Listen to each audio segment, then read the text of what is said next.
Hello, Deep Mindfulness Collective. This right here is the emptiness that is this show.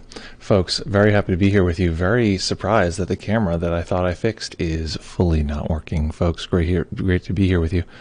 Johnny says, call me if you need to guide someone. I always need to guide someone. Oh, maybe Johnny's the guy. Zen Mind asks, can we do an advanced guided meditation? Yeah, Zen, you've asked similar questions before. I just want you to know the way that I guide is always sort of beginner friendly, advanced. Almost always. Folks, what is up? What is up? What is up? Where are you? Let me hear quick before we get this camera fixed. One thing of where you are, and then one piece of gratitude. Why, I ask you, actually, I'm going to ask myself this. What is wrong with this camera?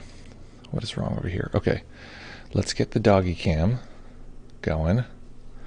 Let's aim the doggy cam at me. So this is what we got right here. Okay, doggy cam activate. So, folks, I thought this is going to be my secondary camera. This is what we look at and pet the dog with. This might suddenly become my primary camera, which is very funny. But the thing that shocks me the most is I can't understand how this ding-dang main camera is busted again, and I just don't know what is causing this. I'm gonna create a new.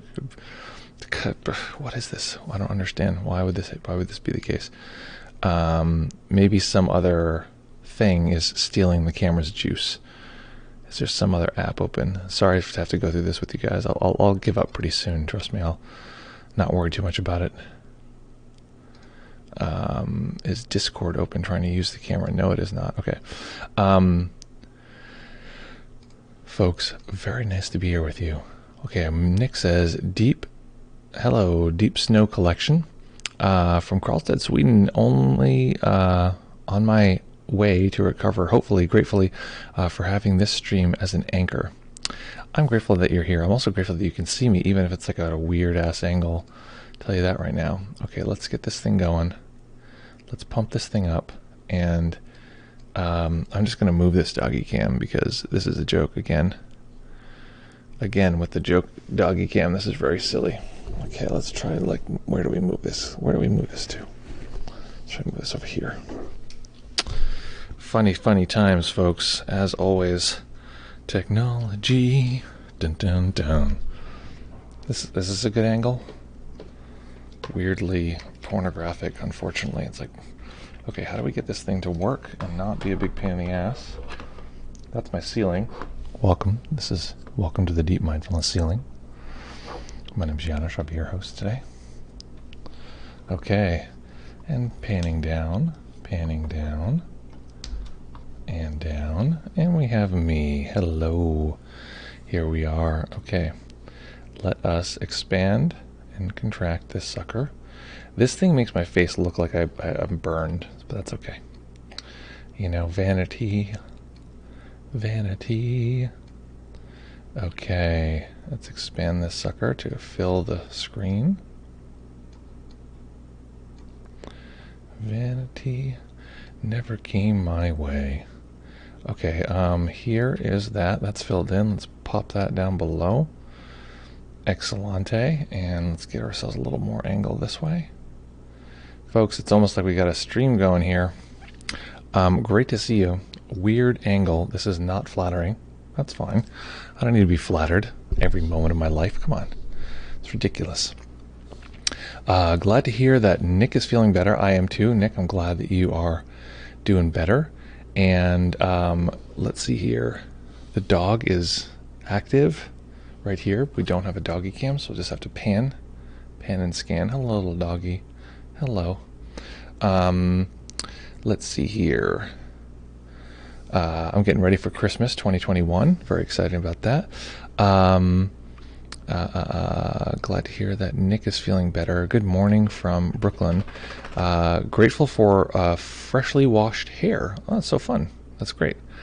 Julia says hello from Vienna, Austria. Grateful for a beautiful dog that sat so his, sat so still in the shop window that I could, that I thought it was made of plastic. That's very cute. That is very cute. I'm glad that that happened to you. I'm going to see about raising this camera up. So, excited for today. Now, we had one request right at the beginning for an advanced meditation. Now, what I like to do typically is take an advanced meditation topic and make it as simple as possible so that anyone can follow it. That's honestly, if you stuck around and you know any other teachers, you'll probably know that that's more or less what I'm generally doing, is I'm taking an advanced topic and I'm making it simple so that people who are unfamiliar can dance around with it, and then people who are familiar can also participate. So it's not like just torturous or like pretentious in some way. So the point is, though, that anything specific that you were thinking about, Zen Mind, that, maybe tell me about where your practice is, and we can talk about what advanced means to you, because advanced is going to be very different for different people, depending. Let's see here. Johnny, now just questioning, are you on the stream, or are you just would you just pop in for a second at the beginning? Curious if you're actually here. Grateful for the Grateful Dead, actually. Yeah, I was just trying to explain to a friend the song Tennessee Jed, and he's like, we're talking about Tennessee, or I forgot what it was, but I was like, or something with like lyrics or something. Which way do I twist? This way a little. Okay. Enough. As complicated as necessary, but simple as possible. Exactly. That is exactly it. I mean, it's really as uncomplicated as possible, and as straightforward as we can go. So, folks, someone wants to do an advanced meditation. So let's play up that fact and try to do something that is accessible and yet not super common. I guess it's, Zen Mind, I'm curious what your background is, because for people who are just used to watching the breath, doing a simple see-in meditation is challenging. Just watching the visual aspect of the mind. Actually, that might be a really good thing. Okay, so let me see here. This is something I was thinking about guiding Johnny in, just basically a see-in exploration. Tell me if that is something that you're familiar with or not. If I were to pick my own meditation that I wanted to do for myself today, I feel a little guilty sometimes. I just do what I want. And then the dog just scratches where it scratches. I would probably do a kindness-based meditation that is using awareness to, you guys are familiar with some of these things, using awareness to feel what's being felt without being absorbed within it. Hello, little doggo. So if Zen Mind says anything in particular, or that rhymes and hits with everybody, then we can go with that. Otherwise, I'm just going to go with something that I could do a weird combo too. Okay, maybe I'll do a weird combo and see if we can find some way to have like a what I'm calling a see-in meditation can be supportive. Welcome, folks, as you're trickling in here. Very glad to see you here. We have some intense camera stuff going on with like overly something. I don't know what is up with the main camera, but this is our like side camera, and it's a little wacky. So if anything seems strange, just understood. Neat. Eyes of the World is what I was listening to. Nice. I don't know that track in particular. Okay, let's see here. Feel. Okay, so what I'm going to do then, I am going to call our friend Johnny just for fun, and see what's up. Let's see. I'm not hearing back from Zen Mind, and I think I can incorporate something that fits. So let's give a call here to our friend, and then we'll go from there.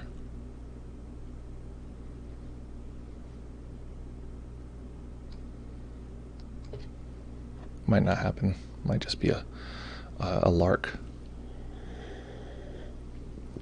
Might have been a troll. Not happening. Okay. That's fine. No big deal. We can still do the same meditation.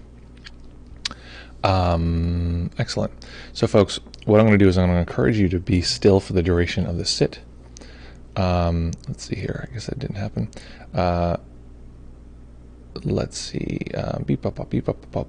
One more try, real quick.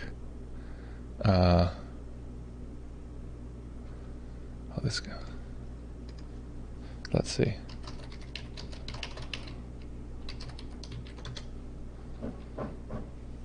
I'm just messaging our friend here, Johnny, to see if he was interested in meditating. Oh, dude, you did call. Okay. Sorry, I'm sorry. Okay, guys. Okay, we're gonna jump on with our friend Johnny here in a sec. He is responding now. He's doing his own stream, so he's a little preoccupied, so he didn't hear me. Let's see. This is not my stream. I'm reading chats that are not from my stream. Okay, great. Excelente, folks. Let's jump in here. Hello. Hello, sir. I'm so sorry. I got to figure out how to use this Discord. Put a bell on it. Let me adjust your volume. It's like blaring. Hello, Jim Bob Dog. Welcome to the stream. Thank you so much for following. Okay, hit me, Johnny, again. What's up, baby? Okay, great. Perfect. Your voice is beautiful, as always, like a songbird. Okay, so discussion topic came up just a second ago, and so it made me think of you. Someone said, I want to do some advanced meditation. And I said, well, it depends where you're at in your practice. And so I think we're going to try something a little weird, experimental, and I thought maybe we just bring Johnny on for fun. That would be awesome. It's actually someone in my chat, I was kind of yelling and getting mad, and somebody said, you know, Deep Mindfulness is streaming today. Maybe we should watch his stream. Awesome. So but okay, don't hate me. I need 30 seconds to go pee, just because, you know, I got to enjoy the meditation. Just 30 seconds. I'm sorry. As long as I can talk trash to your audience about you while you're gone, that's all I care about. I'm just kidding. I won't do that. But I'll see you soon. Okay, folks. What do we want to do? How do I want to shape this? Okay. So, any requests? It's freaky. Usually we do this on Friday, but it's Freaky Monday. Request. What kind of things do you want to practice around? I think I'm going to do the visual part of the mind, and probably look at the experience of the edge of whatever experience we're finding, which will drive us towards kind of a more of an open awareness type of practice. Excelente. And yeah, very excited. Also very excited for this week. This week's going to be very intense. Oh, P.S. My next guided therapeutic psychedelic journey is coming very soon. Is there any way to make this? I feel like the exposure is all crazy anyway. New seems appropriate. You mean new like the technique new? A cocky teen. Oh, excellent. Great. Oh, I got to tell you something quickly. Please. Because the chat's trying to tell me. Somebody tried to donate to you using your donate button, and they got refunded. It links to the wrong company. Oh, well that... Yeah, they got an email and they said, well, why are you sending us money from this company? So you got just so you know. What's funny. Okay, so here's what's interesting. I sent someone an email like that recently, who donated $15, and I said, "Hey," which I'm curious. What's I wonder if it's. What we're talking about. I wonder if it's the same person, because I contacted them and said, "Hey, this is Janusz from Deep Mindfulness Collective. I do a live stream, whatever. Did you donate to us? Because it came from Canada and is like $15. We don't want to take money that's not like ours. Or if you meant to," and you're like, "Oh no, I'm sorry. I meant to do it to somebody else. It is the mistake. It has a similar name of yours." And I was like, "Okay, cool. Here's your money back," and I refunded it. Oh, so it is the right company. Yeah, she was trying to donate to you. But either that or it's a very similar circumstances that all happen within like a thin loop. But ask this person if they got an email from me. I mean, my name is Janusz, spelled with a J, that said, "Hey, they just wanted to make sure on PayPal," because it went through PayPal. So anyway, that was very funny. She's saying she got it. Yeah, that's funny. Push, you send that back, Push. She's an angel, by the way. That's very, very sweet. Well, thank you. I mean, that's very sweet. You know, I never really talk about donations or whatever. People tell me I should. So that's very kind. We'll put that link up there, and we'll go from there. Okay, so here's what we're going to do. We're going to I'll ask you to mute there, Johnny, in a minute, but for now, I'll just give you the same instructions that I give everybody else. Is I'm going to encourage you to be entirely still for the duration of the meditation. This is actually really important. This is one of those little things that'll make your meditation practice more advanced very quickly, is learning to keep the body entirely still, because it's a kind of blank canvas. And what you see on that canvas is all the impulses to move the body. And the impulse to move the body and adjust and like scratch the itch unconsciously is the same set of impulses that make us, drink the drink, or like yell at somebody, or just act in ways that we don't want to. So by learning to veto that, we're developing the prefrontal cortex and executive functioning, and it gives us a much clearer meditation. So full stillness in the body, with two exceptions. One, overwhelm starts to creep in even a little. We want to make mild adjustments to see if we can just manage the overwhelm by just a slight bodily adjustment. That's one possibility. And you never ever want to let the system get overwhelmed in meditation. So you just go ahead and relax, or open the eyes and rest them on a single point and keep practicing. Oh, thanks, Scott Nesbin, for subscribing. It's so great to see you. I haven't seen you in so long. Any suggestion on the position? Which position? Handstand. Oh, you dog, you. No. Last Monday, you had like a suggestion on how to sit. Should physically, I lie yeah. down for this? Or? No, sitting's great. What I'd suggest is, in order, basically for the body, you want to arrange the body so you have to use as little muscle power as possible. Often people will like kind of stretch themselves up in a weird way, but you actually want to find a way to balance. If you're sitting, balance from the tailbone through the crown of the head. If you are very awake, you're not going to fall asleep, not even a chance. You can lay down, but that's less likely, because most people get a little sleepy. Okay, doggo is being silly here. Okay, I brought you over here for a reason, and that was just to be cute, not to like exist and have agency, so stop that. So what's the point here? The point is that, so in order to arrange the body well so that you don't have to use muscle power, often it's important to put the knees lower than the hips, so that the hips can rock forward just slightly, as though it's a cup of water spilling like a few drops, and that makes it easy for the spine to balance.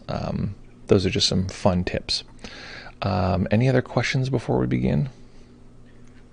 Nope, I'm all ready. I'll put you on mute. Sweet. Put myself on mute. Sweet. And just so everyone in your chat, who's listening along knows, it is 100% normal for the mind to wander, or for you to think of other things. Like, these are all normal things, and actually it's expected. We're actually enjoying like watching nature, so that's okay. That's actually not a problem by any stretch. It's actually just, we're just going to watch nature, whatever arises. And we're going to come back a million times. The whole thing is, if you get distracted a million times, just make sure to come back 1,000,001. And with that, we will begin.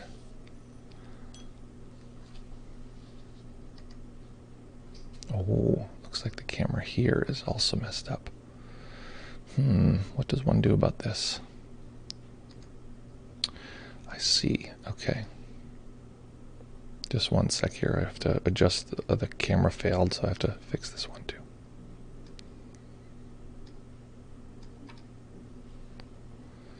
Okay. All right, and we'll begin.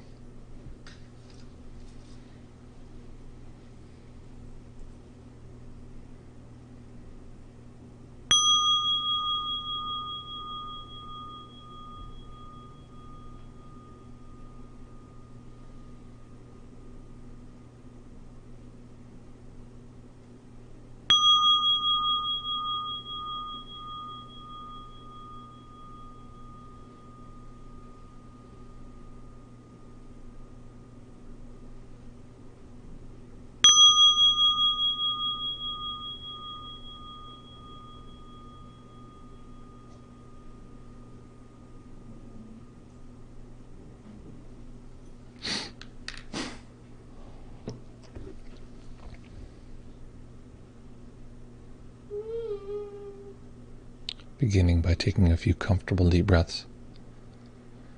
Just feeling the body rise and fall.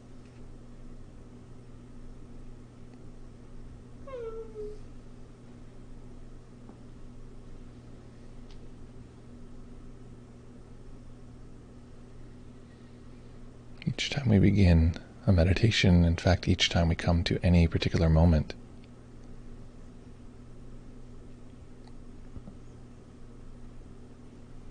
we have the option of turning towards or turning away. And the process of meditation is an ongoing commitment to turn towards, to experience this particular moment, even though there's a torrent of thought and emotion and momentum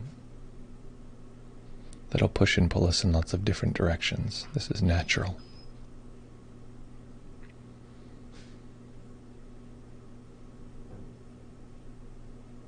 And so we begin our simple game today just noticing the body rising and falling along with the breath.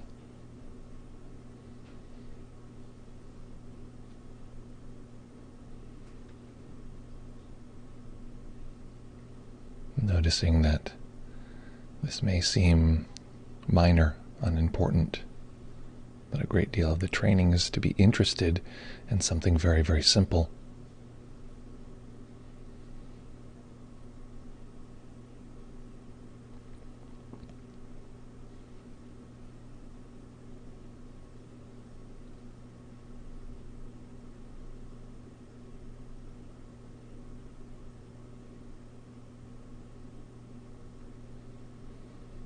And part of the way that we develop this interest is by simply relaxing, physically letting go in the body as a way of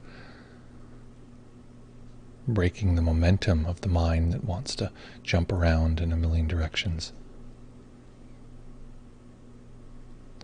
So relaxing all the major muscle groups in the body, starting from the top of the head, relaxing the face and the back of the tongue and neck and shoulders.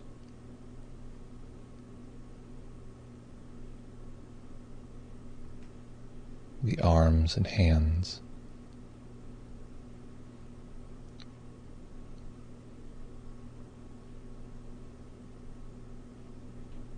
As we tune into the sensations of relaxation that naturally occur each time the breath comes and goes,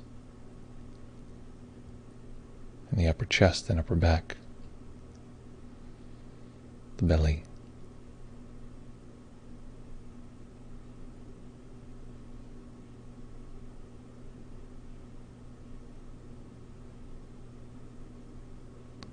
relaxing the hips and the upper legs, the knees, lower legs and feet.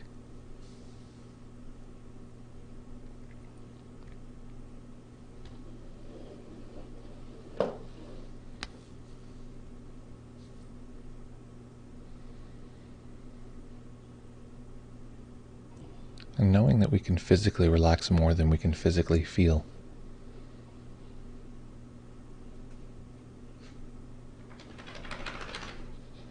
That even if we don't detect the sensations, there is more physical letting go that can happen below our experience.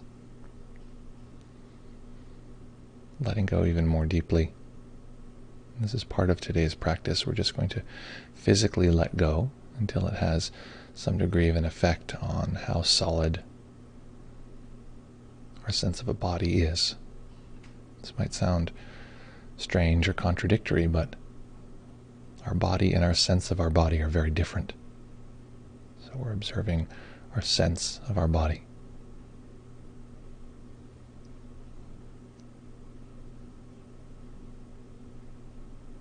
Physically letting go until the body can feel like it can not have to worry about where we imagine the edge of the body is. Letting body sensation be like a atmospheric cloud or a blob that doesn't need the edge of the body. Not trying to force this, but physically letting go until the edges feel blurry.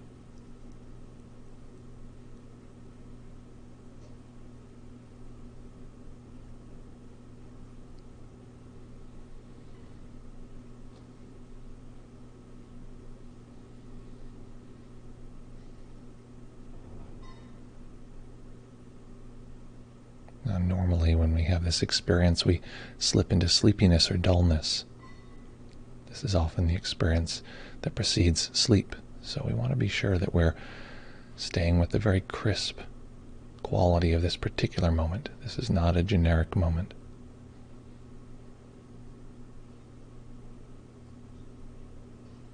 In fact, if we miss this, we'll never have an opportunity to have contact with it again.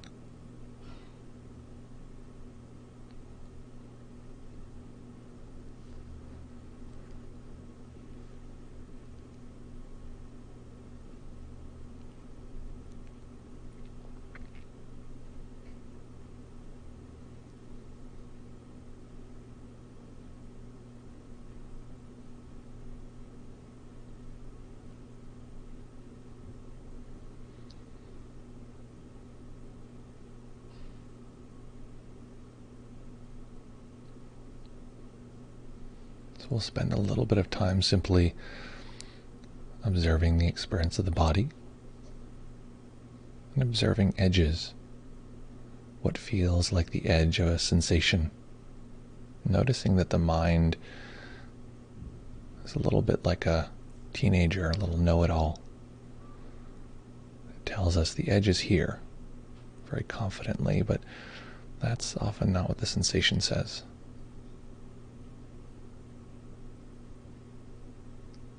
So we'll just notice this interplay. At times the mind will say, this is an edge.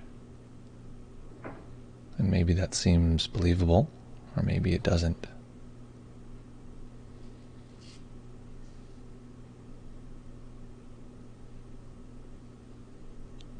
If we observe the edge for a few moments, we'll notice it's not quite as solid as we usually think. It's flickering, comes and goes.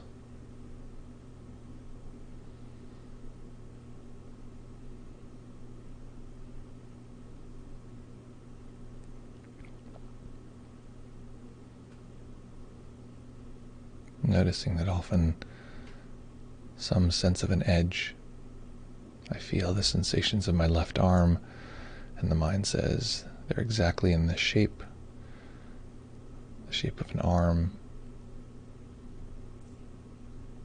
The mind has drawn an edge, and then we physically relax and notice that the sensations are often different than that imagined border.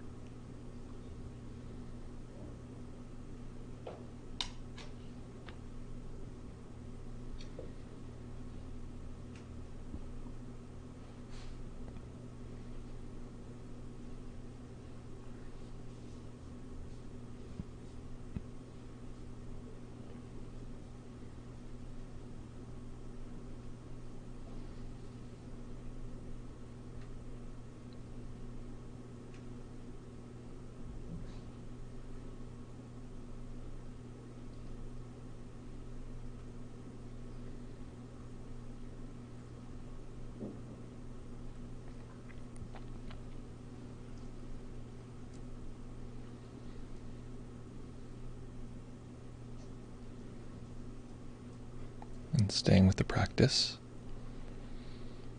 I'm going to invite you to allow the head to move as though the eyes were open, as though you were scanning and looking around the room.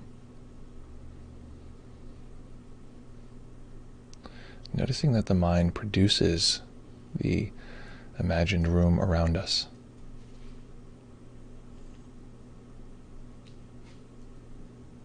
This is not something we can currently see if the eyes are closed. And I'll give instruction if the eyes are open. If the eyes are open, I'm going to encourage you to rest them on a single point, even though the head is moving. But most of us have our eyes closed, so notice that the mind produces a world around us, a sense of the space we're in, a sense that in the middle of all of this there's a me, a self, a body.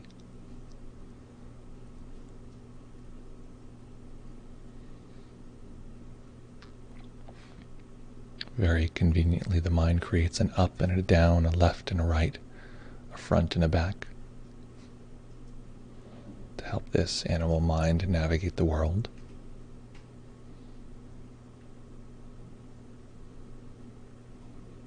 These orienting coordinates are so familiar that we largely don't see them at all. So just notice this. Our world is experienced spatially.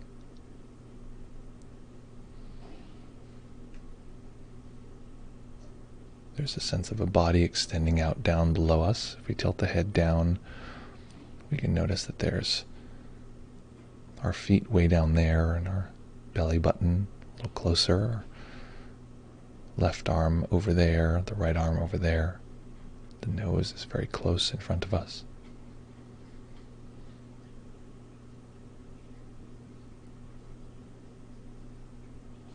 And of course, this is a little bit silly because these are all the same distance from the body. They're all precisely 0 inches away.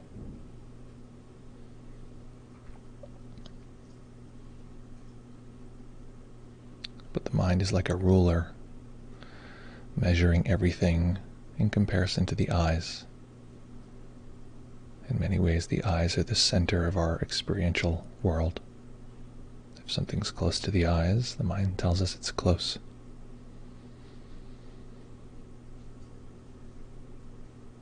If something is bigger than the body, the mind tells us it's big.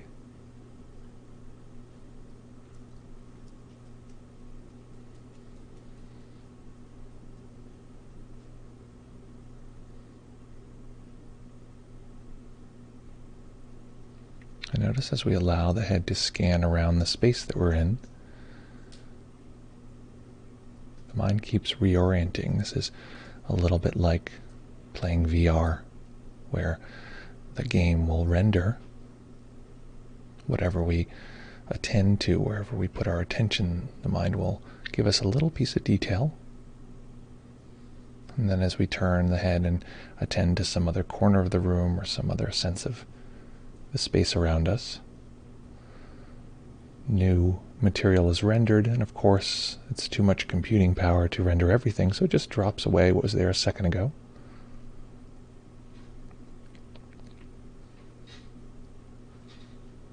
The mind simply renders little pieces at a time. And the way it makes up for this is when we check back to the thing we were looking at a moment ago, it re-renders it relatively quickly. But if we watch closely, we can watch the mind producing this sense of space.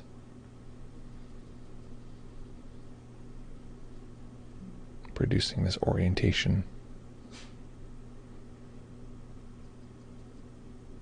If we tilt the head left or right, we can notice there's a horizon that is connected with our eyes. It's now turned, and there's a horizon we imagine is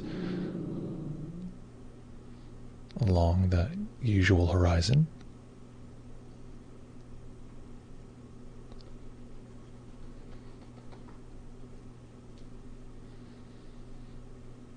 So all of this strange material, the mind orienting us, this is how it navigates us.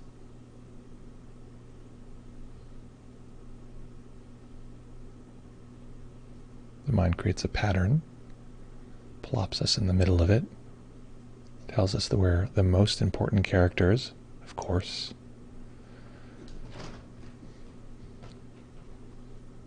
And then indicates that we need to protect this self and fight the world.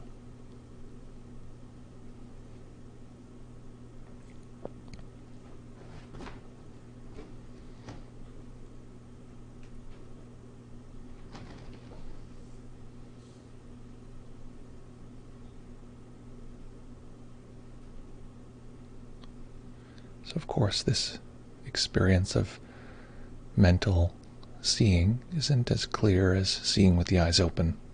It's a vague sense.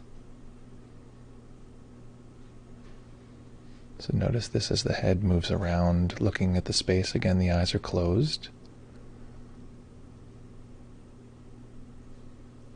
Noticing it's just vague flashes.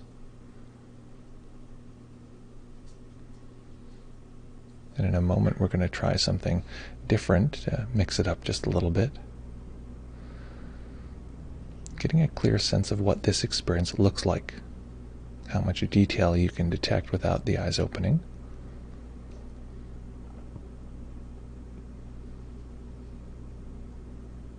If we like, we can rest the head once more, just noticing what's sensed to be in front of us, even though the eyes are closed. Noticing that the mind will also show us pictures if we hear sounds in our environment. What made the sound, where it's located.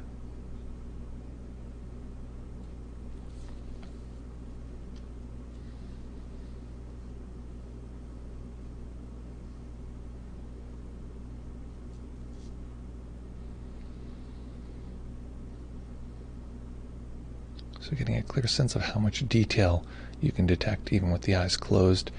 In a moment, I'm going to ask you to do something, but not until I give you the signal. In a moment, I'm going to encourage you to very quickly, for about 1 second, open and then close the eyes. Again, not yet. First, very clearly noticing what we think is going to be there when the eyes open. We don't have to create anything. The mind will just sort of fill in a bunch of detail. It's going to be just like this. It's very sure of itself.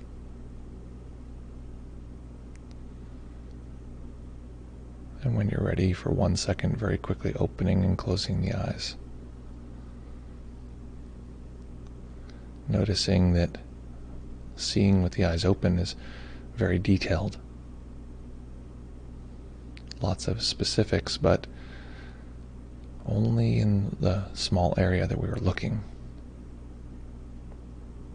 The mind fills in a bunch of detail in this one spot. Maybe color, texture, things that we couldn't detect before. And just blends that right in with all of the other gray, black and white, X-ray looking experience of mental seeing.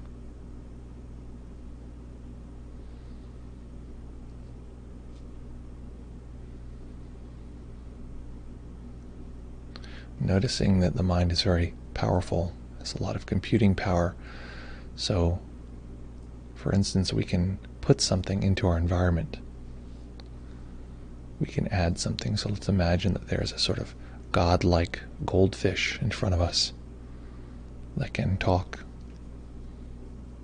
Maybe it's wearing a funny hat. Right? The mind can imagine this even if just for a second, even if it doesn't see it clearly, it just sort of is like, sure.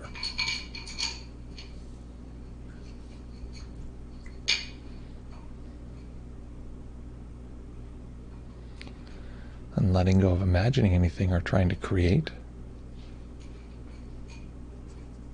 Because this is mindfulness, we're simply observing what is occurring and not trying to create lots of material.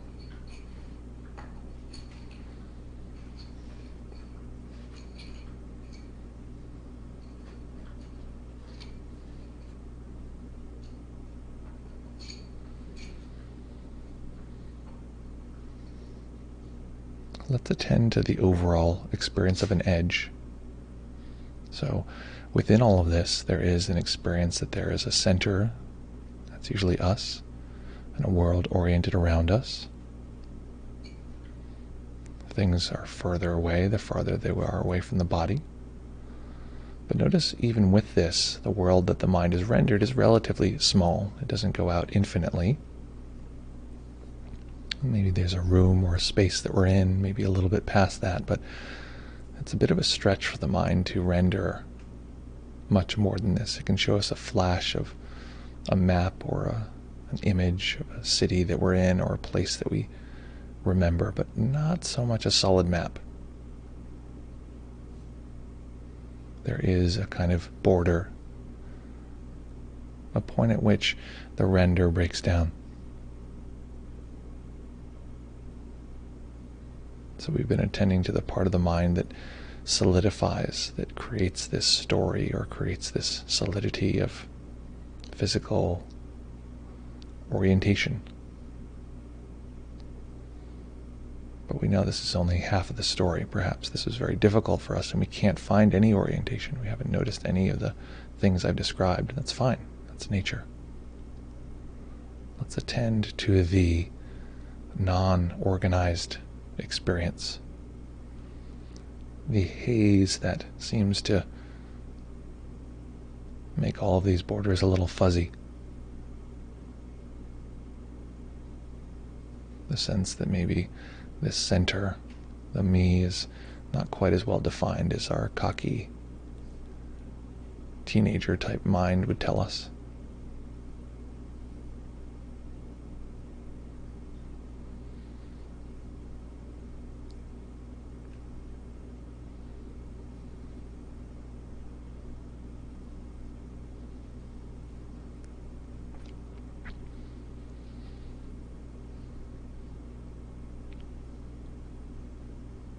So much of our lives is built out of this sense of place, location, sense of a me at the middle that I need to fight for, a sense of others that are outside of me that either understand me or are in some way opposed to me. But notice these tensions are held in the mind. These are edges and borders the mind is producing. Even mentioning them, the mind produces this duality. But even the parts that are solid are not that solid.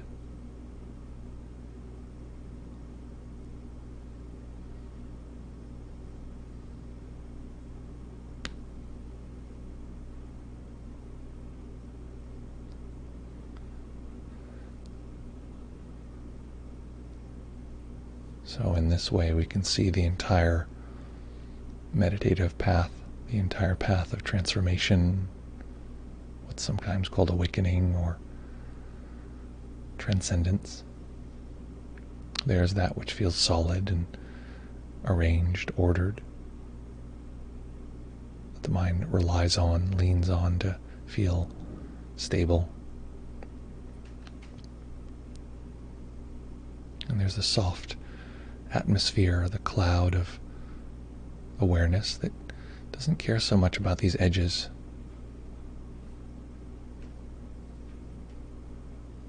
Doesn't need a border so much, can just float. The mind just cuts through these various qualities.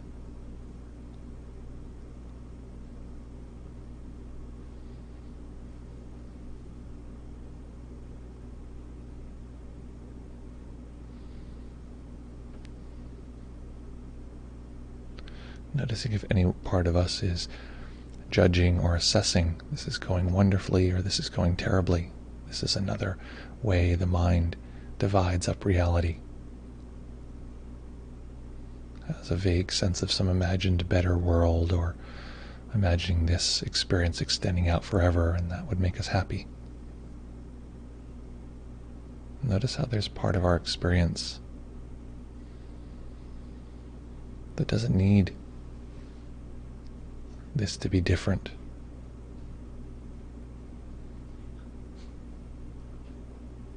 It's simply like a mirror. It takes in what it's shown. It doesn't try to force it to be something else. Both of these are nature. Neither is better than the other.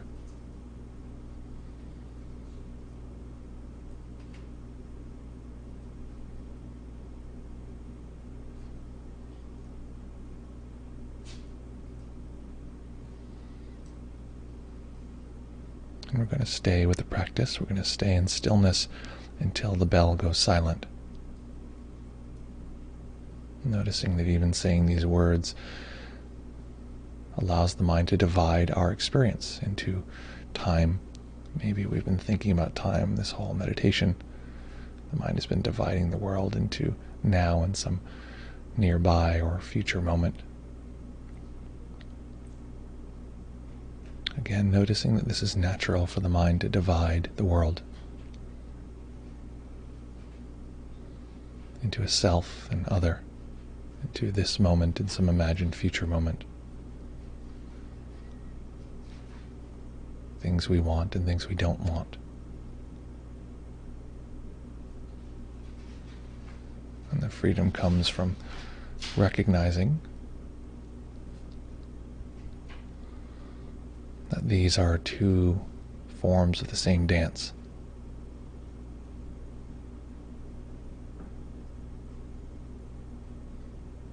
So staying with the practice, staying in stillness, allowing a tiny bit of light to enter the eyes. Eventually allowing the eyes to rest on a single point as they fully open. Noticing how much more orienting the seeing experience is. It's very solid. And as we've done throughout this meditation, comparing the part that feels quite solid, quite organized, with that which feels more amorphous, more edgeless.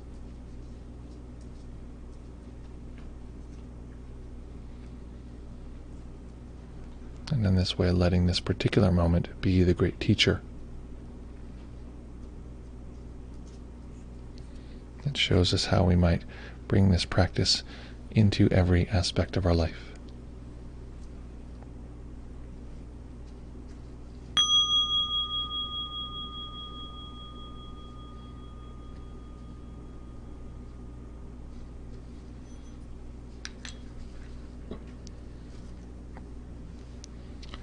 Okay, so that was a weird ride, I'm sure, for most. Our dog here is being a little wacky. Maybe you heard a little background fun. Sela. Okay, no. We've been teaching you, I've been teaching you how to talk and talk about your internal mystical experience. Whenever we're alone, you'll just talk about all your weird theories and experiences in the psychedelic realm that is a dog's mind. So just while people are getting ready to write down their reports and what happened to them, just real quick, just a couple words on your experience being a fully awakened being. Just go ahead. Here. This is a microphone. She's thinking. She's just preparing. Go ahead. It's okay. Now. Do it now. Okay, Sela. Come on. Don't embarrass me. Come on, you're gonna do. We've been talking nonstop whenever we're off camera. You just don't clam up. It's okay. Okay, we'll try it again later. I don't know. Okay, folks. So here's a big fat question. What was that like? We're gonna have Johnny back on the line in a second. You can jump on now if you want. But anyone who did that meditation, or even part of the meditation, use your digits, your digital technology, and make a note. What was that experience like? What happened and what do you like now? Describing your sensorial experience, whatever the hell it was, tired, sleepy, it was interesting, in detail. The more detail, the better. That advances the meditation practice greatly as well. Let me, real quick, I gotta shut the door so the dog can't get back into the bedroom and grab more socks. That's what happened. So give me 10 seconds, but we'll be back in just a sec. Whoa. No. Get out of there. That was something else. I'll take the 10 seconds. Okay. What was that experience like? What happened? And what do you like now? That's what I want to know. Okay. Johnny, I don't know if you're still there, if you've just completely fallen asleep. No, I'm here, my friend. Nice. Okay, so this is a little bit of a torture situation for you, because at the beginning someone's like, can we do an advanced meditation? And this is, in a way, it's like a beginning sort of, for me, because I teach like advanced beginner stuff, like, or beginner to advanced, but try to always teach something advanced even if I'm teaching something beginning. So this could have been easily like right up your alley, or been like totally confusing and obscure. So I'm very curious about what your experience was.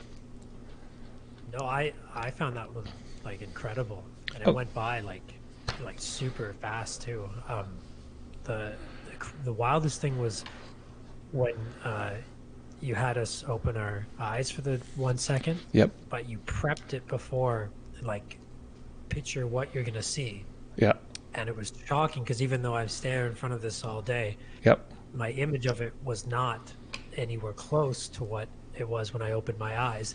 And I kind of had like a profound moment there where I was like, damn, everything I worry about, all these things aren't even close to what it really is when you break down to it. That's what I took from that. That's great. Yeah, well, it's just funny because, like, as a guide, it's fairly disruptive to be like, hey, we're in the middle of a meditation. Are you asleep, or are you with this, or do you know what I'm talking about, or is this, it's like totally absurd. You have to make a lot of guesses. Sometimes when I'm working with somebody one-on-one or whatever, I'll stop and be like, okay, are you detecting this or detecting that? But it's good that you were present, because that means suddenly we now have a shared experience that we can talk about. So that's great. That's great. Yeah. And Awesome. was it the orienting thing that I was describing, with like the mind sort of shaping the world, so, all that stuff at the beginning, the first like half, was that any of that available, or notice any of that? Oh no, absolutely. I've actually like been kind of struggling with uh, thinking too much about what other people are Mm-hmm. thinking of me, and Yep. like, so I found that like actually, oh, I had so much more to say in my head, but it's It's all right. gone now. But I found that it was uh, it really separated. Like yeah, you said like take it to the edge of that, and uh, I was really moved by that. I sorry, I'm speechless right It's now. cool. Just No, often it's my orienting. idea. Yeah, Yeah, my idea of what is happening around me is not anywhere near what's actually happening. that's great.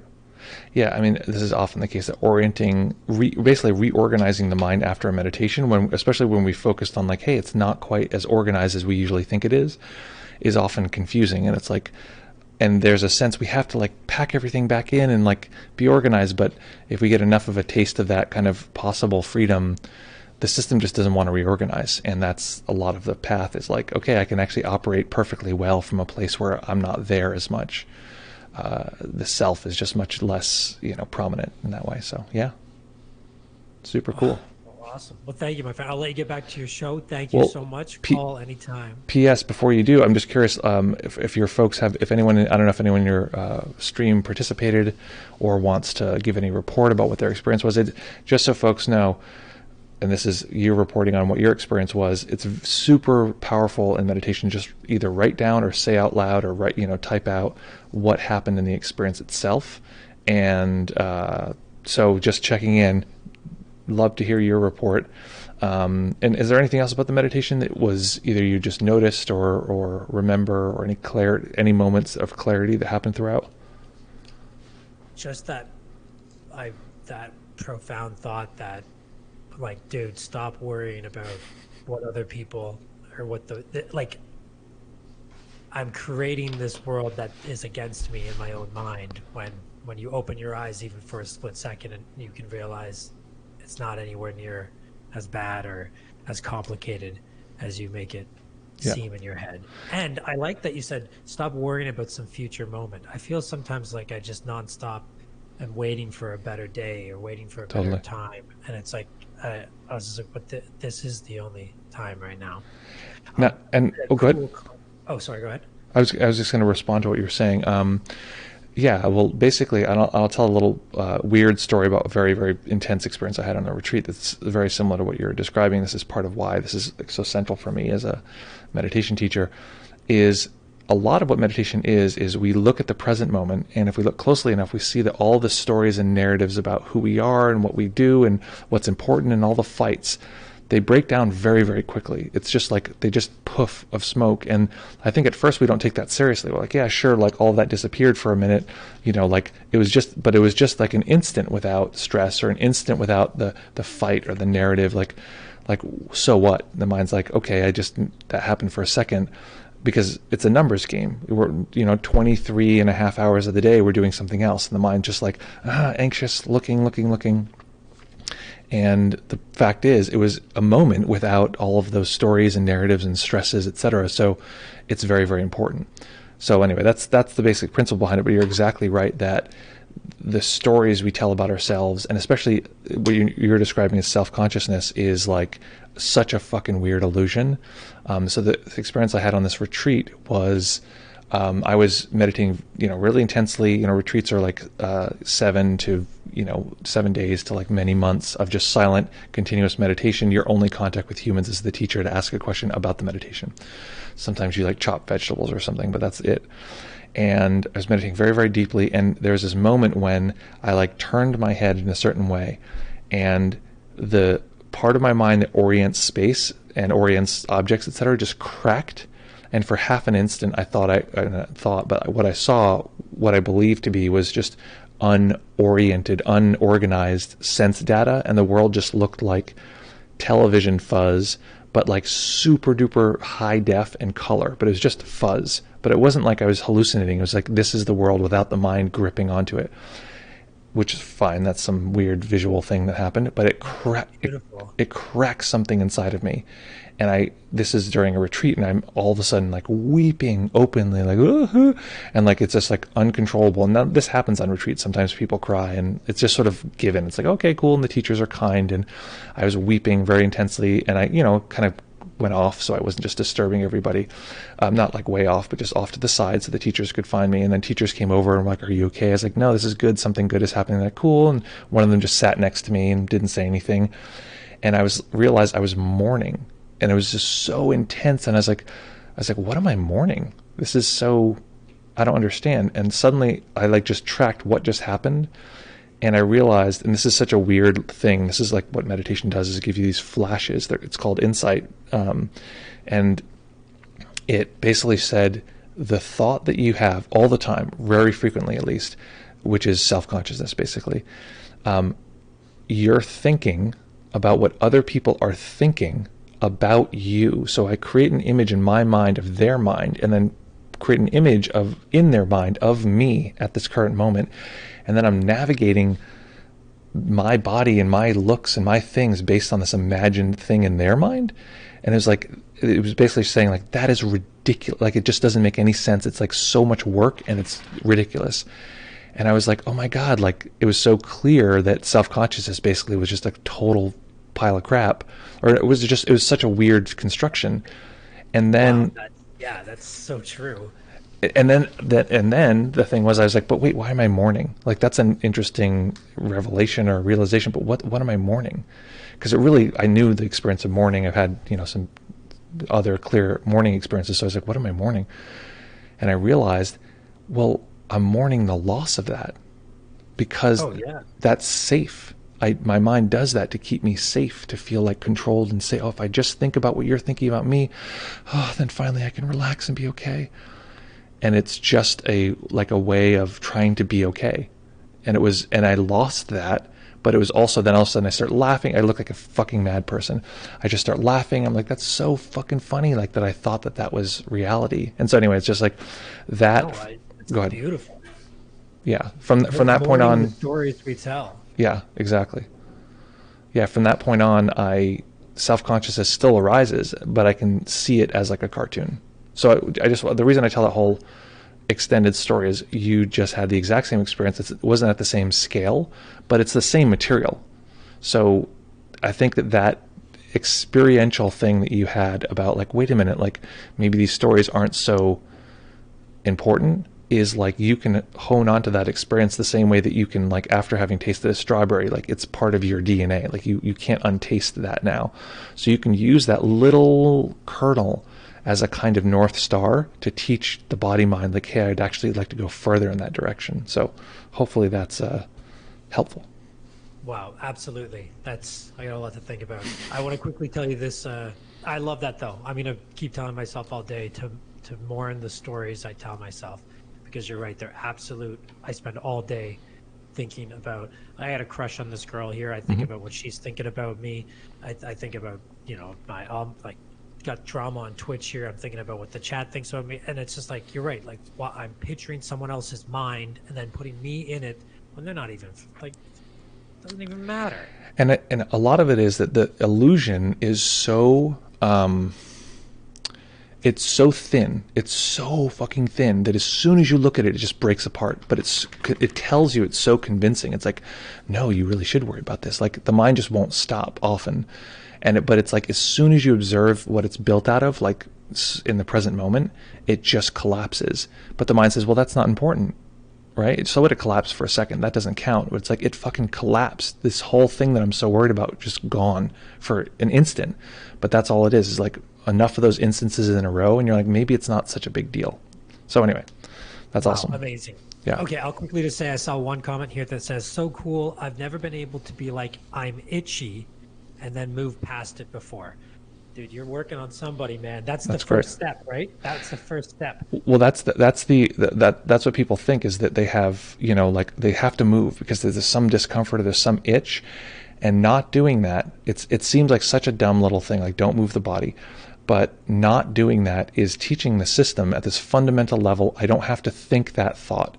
This year for me, and I'll tell Johnny, I haven't really talked about this on the stream yet, so this is like admission time. But your story about like stuff that's happening with your wife and stuff like this, like COVID has been very hard on our relationship, very intense. I'll get into it more at some point, but like, so like this year, especially this last 6 months, has been, or like 8 months, has been this advanced course in like, don't think that thought. Like, do not think about this thing that is a worry, because it feels terrible. I call it the Twitter effect. Like, anytime I go on Twitter, I feel worse after. And so I realized, like, I'm just not going to do that. Like, it just hurts. So I've been doing that with thoughts, but that thing of like, don't scratch the itch, just hang out with it, and then it just goes away on its own, is the same thing. It's like the same wiring in our brain. So just learning to stay still physically is teaching the system, not metaphorically or not whatever, like you don't have to scratch that itch, and the itch might be worrying about what the world thinks about me, whatever. It's the same wiring. Absolutely. Damn. Nice. All right. Well, dude, I'm sending positive vibes and my good energy your Awesome, way, buddy. because I love you and your wife together. I think you guys are angels, and Thanks. I'm praying for you. So Thank you, buddy. all right, thank you again, my friend. All right, man. I'll see you. Have a great one. You too. Peace. Peace. Awesome. Super fun. Always super fun to have our friend Johnny on the stream. I think if I had the energy, I would just snap my fingers. I would have an assistant who would just find people to just guide on the stream, because I think it is actually really interesting to guide one person in a way that's like for everybody, and then talk to them, and similar to what we do here, but having a guest is so much fun. So real quick is, okay, let's go over here. So Scott, actually I realized that Nick was the one who gifted you that subscription. So thank you so much, Nick. That's very kind. Nick, just so everyone knows, Nick has given 18 subs on this channel. That is so kind. Nick is our longest time a subscriber. Nick is the king of this channel for sure. So thank you, Nick. Thank you, Scott. Gene says here, okay, Gene has a report, and the report goes as follows. That was super interesting. Today I felt able to physically relax more than usual, which made it easier to feel like my edges were fuzzy. It was a pleasant sensation. Also particularly interesting to envision a horizon with eyes closed. Yeah, and notice that like the horizon, that's great. That's great clarity, and I appreciate that report.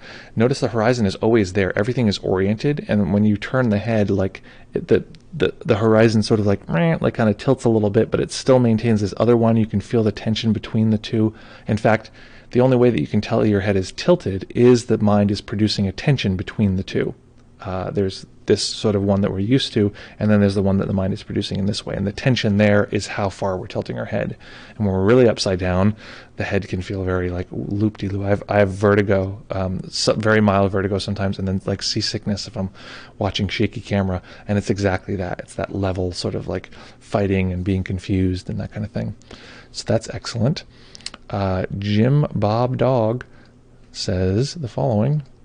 Thank you, wonderful meditation.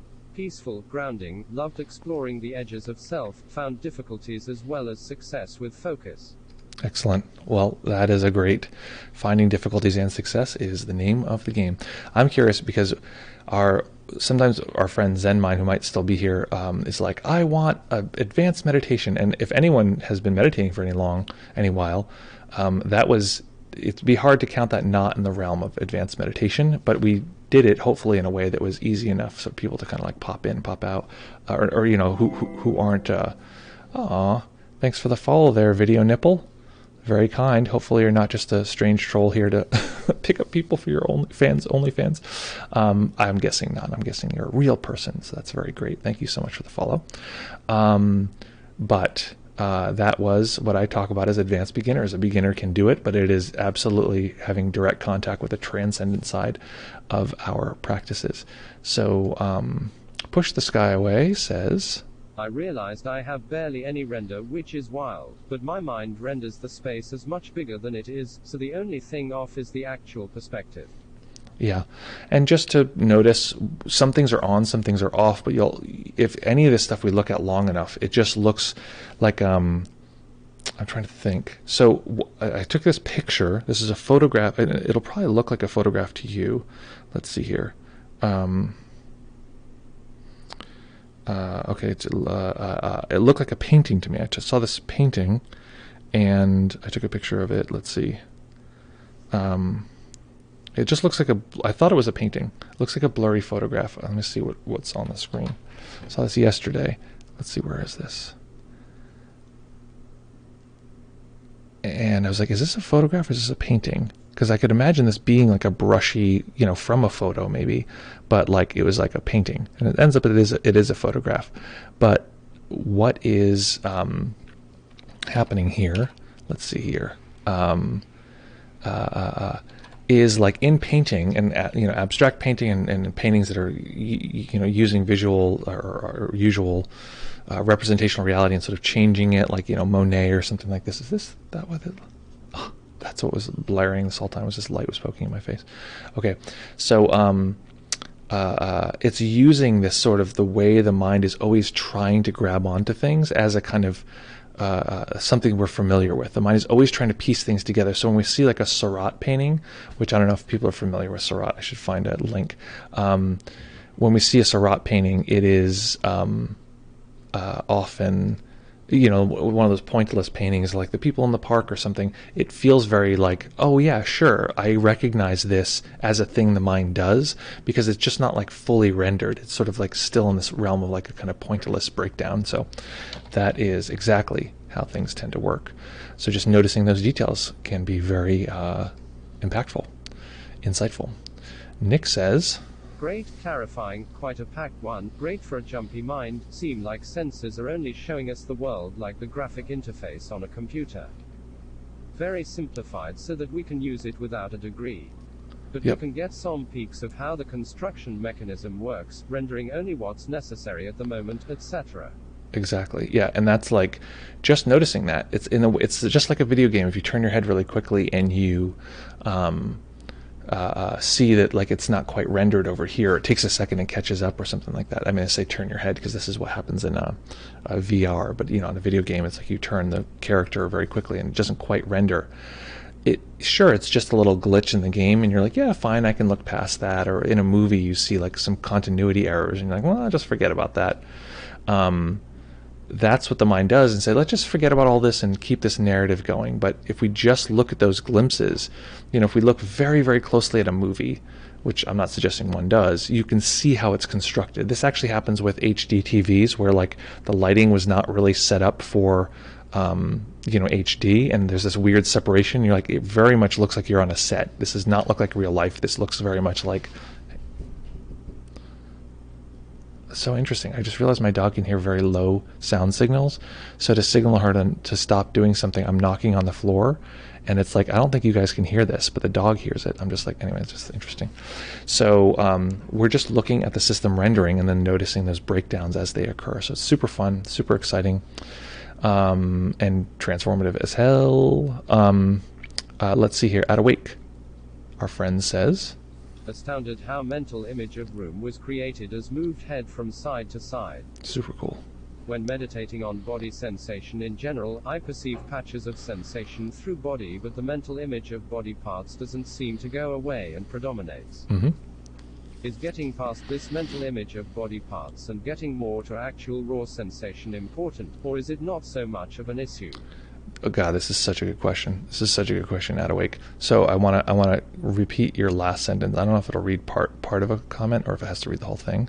Is getting past this mental image of body parts and getting more to actual raw sensation important, or is it not so much of an issue? Okay, so you use the term raw sensation, which triggers this whole thing in my mind. Okay, this is so important. And I just want to, if anyone has drifted off, I just want to come back to this thing. So talking about the depth of meditation, I'm going to talk about this, a truth, and then how that truth is actually not true. The fact is, truth one, right? What we're trying to do is observe raw sense data without a conceptual layer on top, right? Today, what we're doing is going back and forth, noticing there's raw sense data, there's sort of unmodulated, unfixed experience, and then there is this raw sense data. There's this rather concept on top that's organizing things. It'll split the world up, it'll divide things, it'll show us the rooms here, and it's just the render. It's rendering our experience to make it orderly, to make it have a sense of self and world and these kind of things. Very powerful, right? Okay, so we're going to sense raw sense data without a conceptual layer on top. Haha, but that's not really true, because what I want you to do, what I want you to see, if you can, this is really, really important, is that this conceptual layer on top, the visual one or the mental one, the audio one, or some sense of self or time, sort of, even right now, like, don't do this theoretically. Right now there's a sense of time, right? It's like there's this moment that is sort of timeless, and if we zoom into it, it's like there's, it's not going anywhere. And then there's a sense of time that another moment's about to come.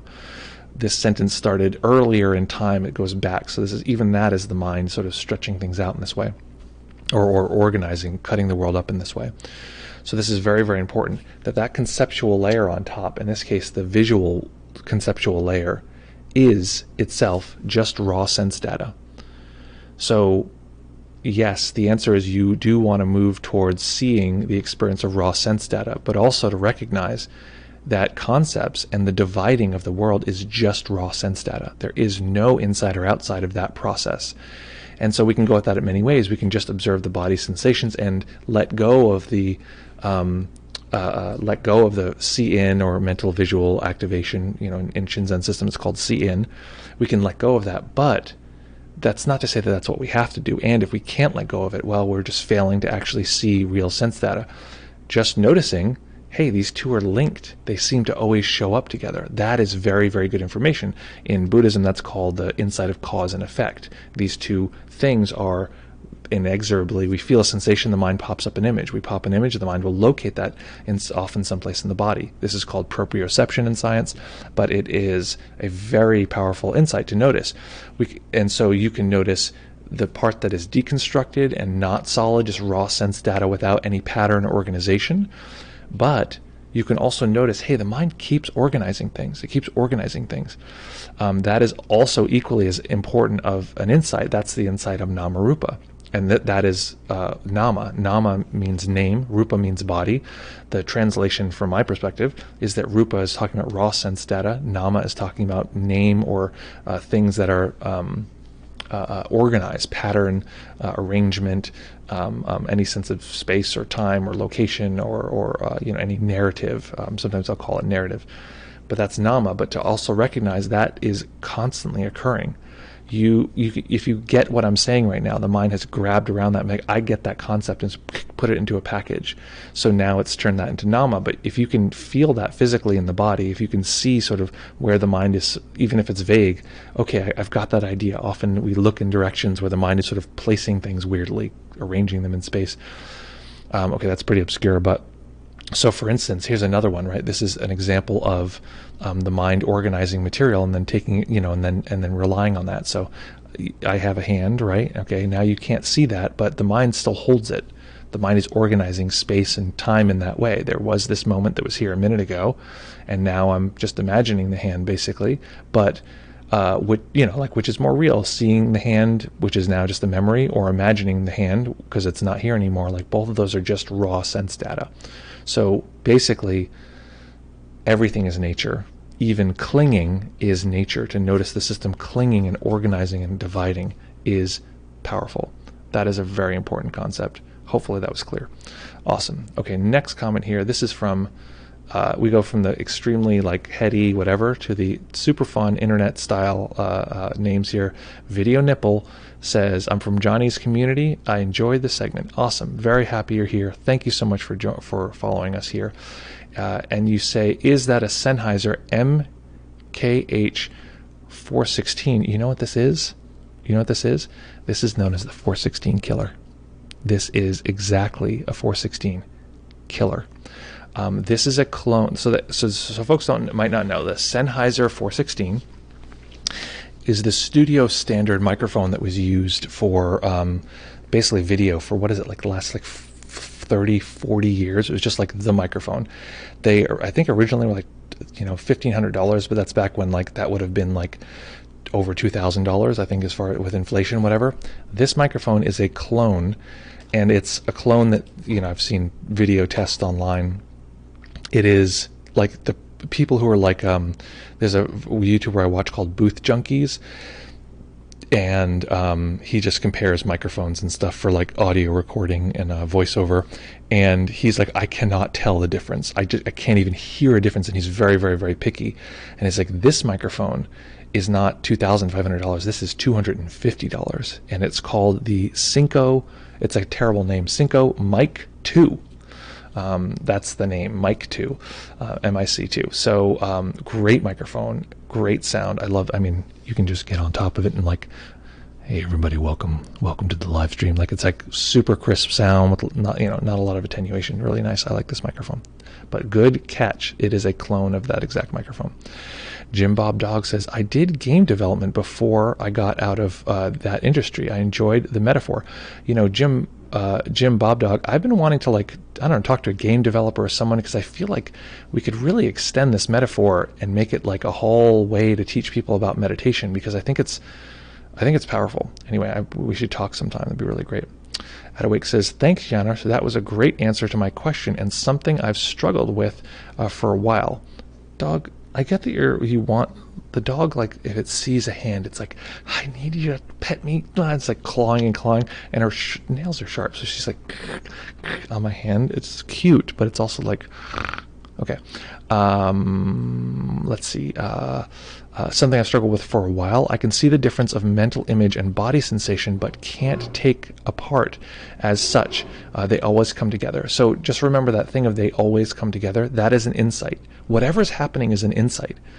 And the thing of like, oh, it should be like this. I should just notice body sensation separate from this. If you can, this is a little more sort of nerdy and advanced. That is an insight. Look, the system says it should be like this. It is a kind of clinging, kind of tightening. Usually there's an analog of physical tightening in the body. And noticing that is occurring is an insight. Or noticing, this is another thing that I think is important. This is a bigger topic on the same issue. Often people have a strong deconstructive meditation skills, good deconstructive meditation chops. What happens? They get really good at it. They deconstruct almost everything in their experience, but often they're like on retreat or they've been practicing for a while. Everything is gone, except there's one remaining thing, often an emotion or some sort of sense of space, and there's just something remaining. And it's like, if I could just get rid of that, then I could continue forward on this path, but I just can't figure out a way to get rid of that one thing. Here's the trick. At some point, the directionality of the path, I've been moving forward, this is how I've been going, this is what I've been moving in this direction, that is the thing that's in the way. It's not this little emotion that's left. It is the sense that there is somewhere else to be. That is a sense that the path is somewhere, something else other than this. And it is not that if we could just get rid of that little thing, then we could go down the path. That resistance, that wall, is the doorway. I know this sounds very strange, but until you experience it, it's sort of, I don't know how else to explain it. That last remaining thing is the door. It is the path. It is the direction. The inability to move forward, the stuckness, the sense of a need to move forward, the sense of that there is a direction. All of that is nature. It's organized in this way, and recognizing that is nature, and the mind is organized around this thing, however it is, and accepting, okay, there it is, there's nature, that's the path, that's the direction. And the direction is no longer this way, it is every way. And that's part of the problem, is in a way it's like, it's been working so far this way for so long, we can't imagine that, what if it's actually not this way? It's every direction, omnidirectionally, and the path is a joke because there is no path. It's just everything that we're already experiencing. That is a very important moment, closely tied to what you're describing. So hopefully that is a helpful addendum to what I just described. Exalted Bro says, why do we feel, sorry, I'm not like, I should just let the computer read for me, because I'm just like, once I get excited, I'm like, what's happening? Why do we feel stuff that anatomy can't explain in the body, like anxiety in the chest or a feeling of fear in the gut, for example? Yeah, and then you say something, you say another sentence here, so let me just get both, because you probably address it again. Is there something special about the chest or gut? Why don't we feel anxiety in the fingers or in a wall I see? Okay, great. So science is a very crude instrument. That is like just a fact. We do not know why we feel emotion. I mean, we know the function of emotion. We don't know what it is. That's probably a better way of saying it. We don't know what emotion is. Not even close.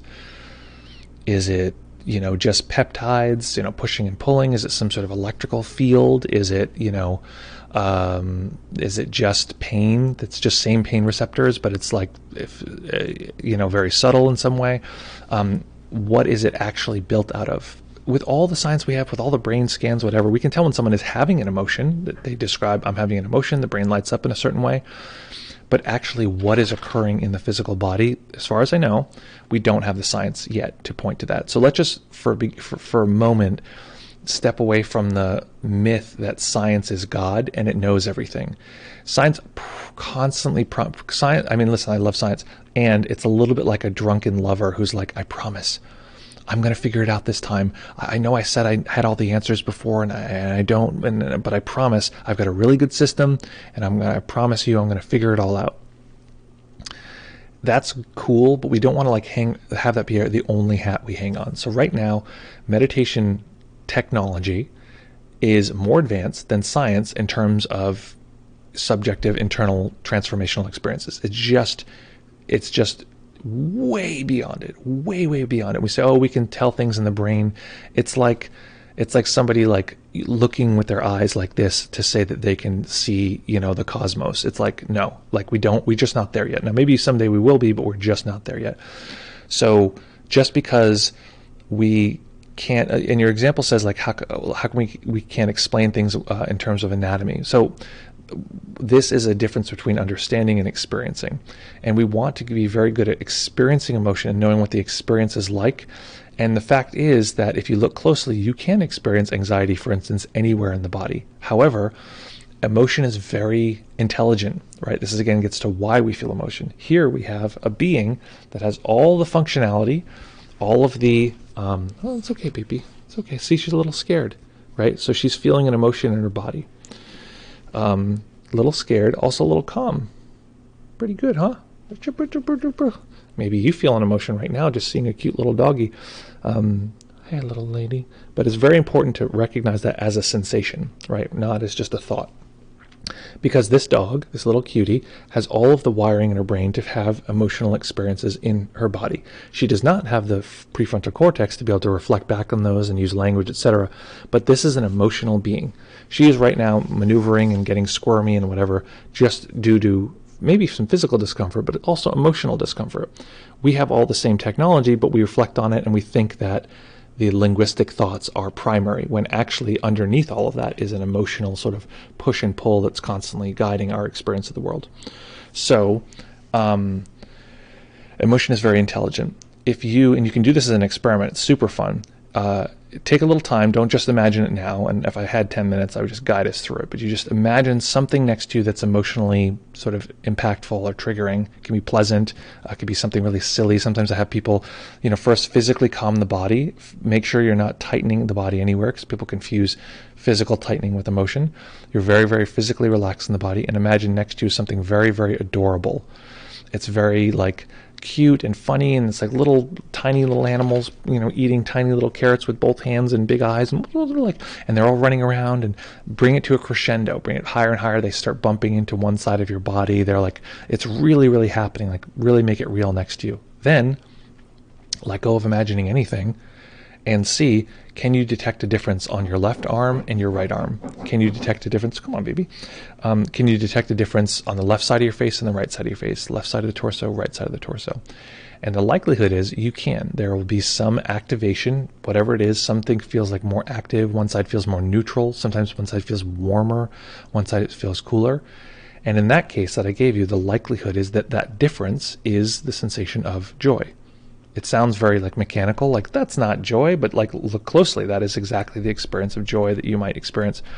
A bunch of friends come into the room and you're really excited and it's bubbly and blah, blah, blah, blah, and like it's bopping up and down. And then it sort of subsides and goes away and this kind of thing. It is sensation in the body.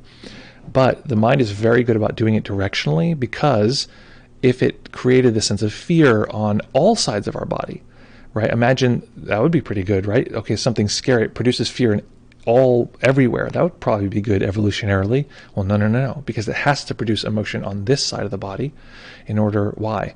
To either push us in the opposite direction or pull us towards the thing that we're interested in or care about or person we love, etc. So most of our emotion is experienced on the front of the body and is experienced directionally forwards, but emotion is fully 3D. If you have someone following behind you, there's like this weird creepy feeling. You're like, I don't know, this thing. It's like, yeah, there's a thought there for sure. Spatially, there's a thought, but there's also this emotion of like creepiness. The body's like wants to contract and, oh, who's this person? Protective directionally. So that's part of why emotion shows up in areas, but it is worth saying that there is something gut-wise, literally in the gut, that is somatic related to the prefrontal cortex, the lizard brain, I forget what it's called, the amygdala, that fires off something in the gut that is basically disgust. If you've ever had the thing of like being really embarrassed for someone, you're like, oh God, and like your gut sinks in, or like you said something so embarrassing and poof, this big flash of gut, emotion. There is something very directly related to the gut and shame that is relatively universal. So yes, emotion can be felt anywhere. The last part of the emotion thing that I want to get to, and this is very important, is that we can have somatically held emotion, which is often an indication of developmental trauma. Developmental trauma is not like case point trauma. It's more of an environment where we couldn't feel certain emotions. So we have I have several. So I have one that's like a fear that's in my throat here. Right next to it is a sadness. There's also a larger sadness that like sort of sits deeper in the body over here. Down in my, like below my gut is a kind of sense of disgust that's like very planted there. And so a lot of my meditation work is breaking that stuff apart and feeling it deeply without being enmeshed in it. That's a lot of the transformational process. But it's good to know that if you've had an emotion that feels very stable, and especially that overwhelm tends to be associated with this thing that's in my chest, or this thing that usually organized around the central meridian of the body, not always, but it feels contractive in nature, the sensation, that is often a somatically held emotion. And recommendations for that I usually give is read the book The Body Keeps the Score. If you're interested in therapy, internal family systems therapy, somatic experiencing, EMDR for trauma, or neurofeedback for trauma, a lot of those are all dealing with that somatically held thing. Or meditation for trauma-informed mindfulness is very good for that. So hopefully that helps clarify that question. Super fun question. Thank you so much for asking. This is the real Jim Bob dog right here. This is whoever's impersonating this Jim Bob dog. We know the truth. Okay, Jim Bob Dog says, yeah, I'd be down to chat sometime. I've got to go, but I'll check in the stream again for sure. Awesome. And also find me on Discord. This is the Discord. You can find me there personally, and we can chit chat like idiots. That'd be great. Julie Temple says, I skipped out on the stream just before the meditation, but thanks to Friday's meditation, my moment-to-moment suffering is way down. Yay, that's awesome. Very happy to hear that. And P.S., here's the link to the playback for this exact stream and every other stream. Nope. I was going to write links, and I wrote kinks. I don't know. I don't want to even find out what the command is if I type in kinks.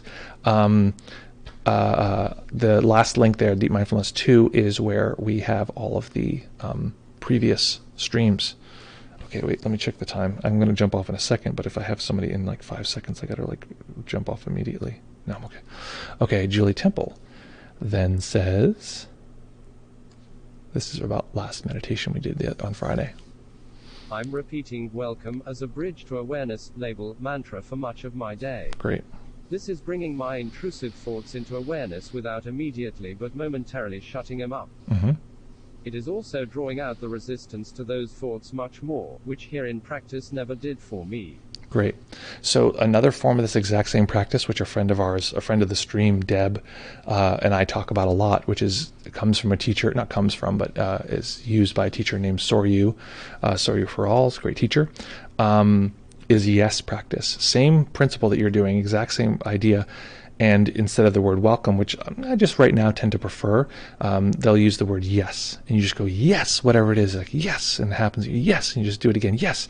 And what happens is your system isn't like all like thumbs up yes all the time. So it'll say yes. And then it'll say, I don't like this. And whatever that is, you say yes to that. And then you resist that maybe, and it says yes, and then you don't resist that, and you're like, oh, okay, I accept that, and in the mind you say yes. So whatever happens, you just say, in a way, it's like fully embrace whatever it is, no matter what. And the welcome practice is the same way. The reason I mention it is that the resistance that arises, we just say welcome, welcome. Okay, I see the resistance, natural, of course, welcome, welcome, whatever's arising, welcoming. Scott Nesbin says here, what do you recommend doing when self-consciousness arises? I loved your conversation with Johnny about this. Self-consciousness is no fun. Great stream today. Thanks so much. I'm glad you're enjoying it. So what do you do with self-consciousness? Okay, so this will probably be the last question I'll answer. What do you do with self-consciousness? There's a few different ways. One is to know it very clearly sensorially. We've been talking about this entire stream, and the guided meditation is one piece of how to do that. Is just to notice that the mind is producing this thing, right? To produce a sense of self, it sort of solidifies, it sort of has a sense of a center. There's a me in the center there, and you can just observe that. Spend a whole meditation, spend a whole 2 years observing the experience of selfing, self and non-self, the part that feels so solid and the part that feels less solid. That's the whole spectrum of self and non-self. That's one way to go. You can use a nurture positive practice, or something that I think would be like in the realm of is it fair to call this in the realm of tantra? Like not like white tantra. Probably like, I guess this would be pink tantra maybe. White tantra is like basically like stabilizing the mind. Pink tantra is more like about self-love, and then red tantra is what we usually hear about. It's like kinky tantra. But so pink tantra, and just saying like, I love you, I love you, I love you, I love you, I love you, like using a kind phrase towards ourselves, and whatever arises, similar to the yes practice, similar to the welcome practice, whatever arises, we just say, I love you. Now, that term can be very triggering for people, so you can say whatever it is. I see you. I see you. I see you. Maybe that's the welcoming term. We used welcome in the last stream because the premise is that the awareness just is open and welcoming. It doesn't need things to be different. It's not trying to change anything. So that's more of a nurture positive practice. That's one way to go. Another way to go is to go the selflessness route, the altruism route, and help people. It's a very powerful way to break down self-consciousness to help somebody else. It helps with mentalizing, meaning thinking from a different perspective than our own. It's powerful in that way. So that's another way to sort of work with and break through self-consciousness. Talking about it with other people, again, that helps with mentalizing, meaning like taking the thought, and rather than being enmeshed in it, taking it and speaking about it. Speaking about it in therapy. Internal family systems therapy is excellent. Also, I call the multiple self model. It's a little bit more than that, but is that to notice that is a self that arises, and it has a certain protective or sort of essential need, and so we just have to meet that need, and that by meeting that need, it will no longer require that strategy, which is to be self-conscious. So noticing if there's a part of us that feels shame, noticing if there's a part of us that is saying, yeah, you suck, like there's part of you that's bad, like these are often warring parts, and we can dismantle it in that way. So there's a lot of good strategies. In a way, it's just like do whatever works, try it, see what happens, do the next one, add them together, make something cool. So awesome. Okay, great. Beep up. Okay, folks, very fun, very exciting here. Let me see something real quick. Turn that off and this on. Let's see. I'm gonna come back here. Okay, should we, is our friend Johnny practicing here? Should we raid this guy? You know what? Just for fun, with a few of us left, I'm going to do a little, what's called a raid. Let's see, where is the internet? Internet is here. Great. Okay, so we're going to raid our friend Johnny just for fun. So folks, I have a wish for you in this particular moment, just to feel connected with your experience of this particular moment, to notice whatever is arising and to welcome whatever that is. To notice the mind is orienting us, and that orientation is an important part. That orientation is an important part of our experiencing. And it's not all orientation. It's not all the narrative. It's not all the story. It is a combination of these things constantly refreshing, constantly recreating itself. And in that way, we get to see the freedom of not having the freedom of not being stuck in that way, in one of those. Okay, so we're going to rate our friend Johnny here. So folks, great to see you. We'll see you in fewer than 48 hours here, right back on the stream, and excited for Wednesday, guys. Very excited. Okay, folks, see you soon. Have fun. Bye. It's starting the raid in 8 seconds. Go back home and eat